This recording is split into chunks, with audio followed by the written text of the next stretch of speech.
उनके लिए खुशियों की खोज और ढोता रहता हूँ उनकी उम्मीदों का बोझ, और जब बोझ ढोते ढोते घिस जाते मेरे हाथों की रेखा, तब खोजता हूँ एक दारू का ठेका।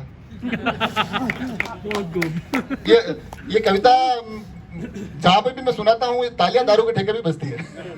सामने वाला पीने वाला हो ना हो, मगर ये जिंदगी हर उस दौर से आए हुए होते हैं, हम स्कूल कॉलेज के दौर से तो जुड़ जाते हैं। तो जब जब बोझ ढोते ढोते घिस जाते मेरे हाथों की रेखा, तब खोजता हूँ एक दारू का ठेका, और जब उस ठेके की दारू दोस्तों के साथ छनती है, तब एहसास होता है जिंदगी तो दोस्तों से बनती है, जिंदगी तो दोस्तों से बनती है। एक दिन सोचा क्यों ना सारी समस्याओं को नजर हटा लूं। एक दिन सोचा क्यों ना सारी प्रॉब्लम से नजर हटा लूं, मैं भी एक खूबसूरत सी लड़की पटा लूं। बहुत जल्दी नजरें हट गई, एक प्यारी सी लड़की पट गई। वो बोली मुझे तुम्हारे प्यार के अलावा कुछ नहीं चाहिए। वो बोली मुझे तुम्हारे प्यार के अलावा कुछ नहीं चाहिए, और कुछ दिन बाद बोली एक अच्छा स्मार्टफोन दिलाइए। और सुनो, फोन में होना चाहिए म्यूजिक, कैमरा और 3G। सुनो, फोन में होना चाहिए म्यूजिक, कैमरा और 3G। मुझे उसी वक्त एहसास हो गया मोहब्बत नहीं रही आजकल इतना इजी। फिर भी आप जैसे दोस्तों को लगाया फोन, उनसे लिया लोन, उसको दिलाया एक स्मार्ट फोन, और फोन हाथ में आते ही उसने मोहब्बत का परिचय दिया। उस मोबाइल में पहला फोटो मेरा ही लिया। फोन हाथ में आते ही उसने मोहब्बत का परिचय दिया, उस मोबाइल में पहला फोटो मेरा ही लिया, और जैसे ही उसने मुझको मेरा फोटो दिखाया, मुझे अपनी शक्ल में एक मुर्गा नजर आया। मुर्गा समझ गए आप? तो बजाओ ताली जो मुर्गा बन चुका है। तो उस फोन में पहला फोटो मेरे दिखाया, जैसे उसने मुझको मेरा फोटो दिखाया, मुझे अपनी शक्ल में एक मुर्गा नजर आया। फिर भी सोचा कोई नहीं, अपना प्यार अब फूलेगा और फलेगा, मोहब्बत का दौर अब काफी लंबा चलेगा। पर मेरी तो किस्मत ही थी फूटी, कुछ दिन बाद उसको चाहिए कि स्कूटी, और महज एक स्कूटी के खातिर मेरी मोहब्बत बिक गई। महज एक स्कूटी के खातिर मेरी मोहब्बत बिक गई। कुछ दिन बाद जलचकी चौराहे पर जितेंद्र जी के साथ दिख गई।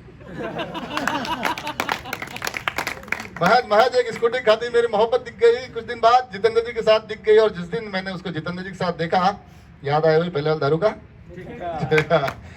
जब उस ठेके की दारू दोस्तों के साथ छनती है, तब एहसास हुआ लड़की पटाने की तरकीब भी पागल बनती है, क्योंकि जिंदगी तो दोस्तों से बनती है। अब मजा आया ना? तो तालियां बजाओ। इसका आखिरी छंद मैं आपसे पहुंचाऊंगा, इसके बाद एक छोटी सी कविता और सुनाऊंगा। और आखिरी छंद लिखने का कारण ये है कि मैं मारवाड़ का आदमी हूँ। मारवाड़ियों के लिए एक फेमस होता है कि वो नुकसान नहीं खाते, तो फिर नुकसान यहाँ पे भी नहीं बनता था मेरा, तो मैंने कहा यहाँ पे भी नुकसान नहीं खाएंगे। तो उसके बाद मैंने क्या किया, वो एक आखिरी छंद के रूप में आप तक ला रहा हूँ। जितेंद्र के साथ देख लिया मैंने, तो मेरी टेंशन हो गई।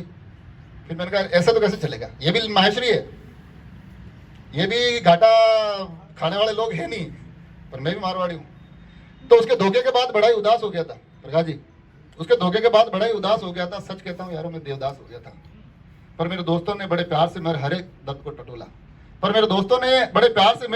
को टटोला, और उनसे पाकर हिम्मत में उस लड़की से जाके बोला कि सुन, अपनी उस अधूरी मोहब्बत की पूरी बातें लाया हूँ, हाँ मैं अपने इश्क के सारे बही खाते लाया हूँ। हिसाब लेके गया हूँ कि अपनी उस अधूरी मोहब्बत की पूरी बातें लाया हूँ, हाँ सुन, मैं अपने इश्क के सारे बही खाते लाया हूँ। तो अब नए वाले को बोलना कि ये लाइए, वो दिलाइए, मुझे तो मेरे दिए हुए तोहफे अभी कभी वापस चाहिए। वो सारे के सारे गिफ्ट जो तूने मुझसे किए थे कबूल, वो कार्ड, वो कपड़े, वो फोन, वो फूल। और सुन, जिस दौर में तूने मेरे संग जीने मरने के वादे किए थे, मुझे याद है कुछ पैसे रोकड़े भी लिए थे। तो सुन, जिस दौर में तूने मेरे संग जीने मरने के वादे किए थे, हाँ याद है कुछ पैसे तूने रोकड़े भी लिए थे। और तेरी ख्वाहिशों को पूरा करते करते मेरे सपने सो गए, और 17,000 तो सिर्फ रिचार्ज के हो गए। तेरी ख्वाहिशों को पूरा करते करते मेरे सपने सो गए, और सुन 17,000 तो सिर्फ रिचार्ज के हो गए। इतने में वो तपाक से बोली, तुम्हारे ही नहीं मेरे दिए हुए तोहफों की लिस्ट भी बहुत बड़ी है। इतने में वो तपाक से बोली, तुम्हारे ही नहीं मेरे दिए हुए तोहफों की लिस्ट भी बहुत बड़ी है। मैंने कहा रहने दे, उसमें सिर्फ 2 रुमाल, 1 गुलाब और एक हर माल 10 रुपए लारी से ली हुई खड़ी है। इतने में तपाक से बोली कि तुम्हारी ही नहीं मेरी दी हुई तोहफों की लिस्ट भी बहुत बड़ी है। मैंने कहा रहने दे, इसमें सिर्फ 2 रुमाल, 1 गुलाब, एक हर माल लारी से ली हुई 10 रुपए वाली घड़ी है। और इतना बोलकर, और तेरी मोहब्बत से तो मेरा विश्वास उसी दिन उठ गया था कि उस घड़ी का पड़े पड़े कांच टूट गया था। और तेरी मोहब्बत से तो मेरा विश्वास उसी दिन उठ गया था जब घड़ी का दूसरे दिन पड़े पड़े कांच टूट गया था। और फिर भी मैं ठीक कराने गया तो यूं ना कह दे कि मैं तेरी केयर नहीं करता, पर मार्केट का हर मिस्त्री बोला इतनी सस्ती घड़ी को रिपेयर नहीं करता। और ये बोलते हुए उस घड़ी को निकाल कर उसके चेहरे पर फेंका। इस बार पहले से याद था पहले। और जब उस ठेके की दारू दोस्तों के साथ छनती है, तब एहसास हुआ जिंदगी तो दोस्तों से बनती है, जिंदगी तो दोस्तों से बनती है। मजा आया? एक बार अच्छी बात तालियां बजा दो। आखिरी कविता के बाद मैं परिचय जी को आमंत्रित करूंगा। कविता बचपन पर हमने 2-3 कविता सुनी, और बचपन ऐसा है कि जिस पे अथाह लिखा जा सकता है, जितना हम चाहें ना उतना लिख सकते हैं। एक कविता मैंने भी प्रयास किया, और अगर आपको लगे कहीं मैंने आपको आपके बचपन से जोड़ने में कामयाबी पाई है, आपको आपके बचपन तक ले जा सका हूं, तो मुझे फिर बीच में आ वाह करके बताते रहना। आपने क्या सुंदर जी से पहले बात कर ली होती है ना। सुंदर जी ने क्या बचपन में एक प्रतिज्ञा वो स्कूल में ले ली थी, अच्छा, एक को छोड़ के समस्त भारतीय मेरे भाई बहन है। ये आरएसएस के स्कूल में पढ़े होंगे। अरे हाँ वो। तो एक कविता से मैं आपको जोड़ता हूँ, बचपन वाली कविता। उसके बाद हम प्रीतो जी को सुनेंगे, बड़े अच्छे गीतकार हैं, उनके गीत बड़े मधुर होते हैं। उन मधुर गीतों का इस हल्की हल्की ठंड में आनंद लेंगे। कि चेहरे चेहरे वही रोते और हंसते चाहता हूँ, चेहरे वही रोते और हंसते चाहता हूँ, मैं किताबों वाले फिर से वही बसते चाहता हूँ, और बड़ा याद आता है मुझको मेरा बचपन। ए जिंदगी में स्कूल वाले फिर से वही रस्ते चाहता हूँ, ए जिंदगी में स्कूल वाले फिर से वही रस्ते चाहता हूँ। उस अधूरे अधूरे होमवर्क, अब स्कूल क्यों नहीं जाते थे हम, स्कूल से डरते थे उस वक्त कि यार स्कूल क्यों जाए, स्कूल में मार पड़ती थी, स्कूल में होमवर्क करना पड़ता था। मगर अब हम वो सारी चीजें वापस चाहते हैं कि हो जाए, कोई तकलीफ नहीं, मैं स्कूल जाऊंगा। वही सारी चीजें हम कैसे मांग रहे हैं, आप देखिएगा कि फिर से किताबों वाले वही बसते चाहता हूँ। तो अधूरे होमवर्क से उपजे खौफ से गुजरना चाहता हूँ, अधूरे होमवर्क से उपजे खौफ से गुजरना चाहता हूँ। हाँ, स्कूल जाने के नाम से फिर से मैं डरना चाहता हूँ, और अब नहीं सुहाते हैं बड़ी बड़ी कंपनियों के सलीकेदार कपड़े। मैं नर्सरी की उस निक्कर को धूल में पढ़ना चाहता हूँ, मैं नर्सरी की उस निक्कर को धूल में पढ़ना चाहता हूँ।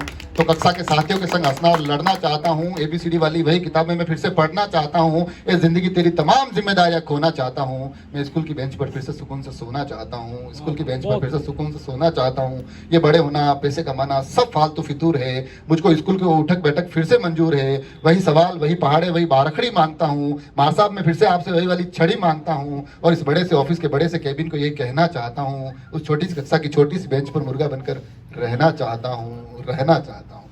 बचपन याद आ रहा हो तो ताली बजाओ, यूं घबरा के मत बैठे रहो। तो इस बड़े से ऑफिस के बड़े से कैबिन को ये कहना चाहता हूँ, उस छोटी कक्षा की छोटी सी बेंच पर मुर्गा बनकर रहना चाहता हूँ, और पास वाले टिफिन से पराठा खोसना चाहता हूँ। तो इस तहजीब वाली दुनिया में बदतमीजी सोचना चाहता हूँ, पास वाले टिफिन से पराठा मैं खोसना चाहता हूँ, और छोड़कर चिंता इन हाथों के कीटाणु की। अब देखते हैं, ऐड आते हैं, हाथों के कीटाणु इससे मर रहे हैं, उससे मर रहे हैं, मतलब हवा बना के रख रखा है। और हमारा एक दौर था सरकारी स्कूल में, प्राइवेट स्कूल में, स्थिति यही थी कि धूल भरे मैदान होते थे, उनमें बैठ के प्रार्थना करते थे। तो जब नीचे बैठते थे जितेंद्र जी हाथ टिका के, तो आधे कीटाणु तो अपने उस वक्त मर जाते थे उस धूल मिट्टी से, और जब खड़े होकर फिर झटकते थे आधे उस वक्त मर जाते थे। तो अपने कभी टोल की जरूरत पड़ी नहीं। तो इस तहजीब वाली दुनिया में बदतमीजी सोचना चाहता हूँ, पास वाले टिफिन से पराठा मैं खोसना चाहता हूँ, और छोड़कर चिंता इन हाथों के कीटाणु की, मैं शर्ट से अपनी नाक फिर से पोंछना चाहता हूँ। तो छोड़ गुड मॉर्निंग बॉस, मैं फिर से मार साहब नमस्ते चाहता हूँ। ए जिंदगी मैं स्कूल वाले फिर से वही रस्ते चाहता हूँ, फिर से वही रस्ते चाहता हूँ। अब हम उस आखिरी मुकाम पर पहुंच चुके हैं, और गीतकार सबसे मुश्किल कवियों में मैं कह रहा हूँ, जैसे फरीदो जी ने बताया कि हास्य से आनंद लेते हैं।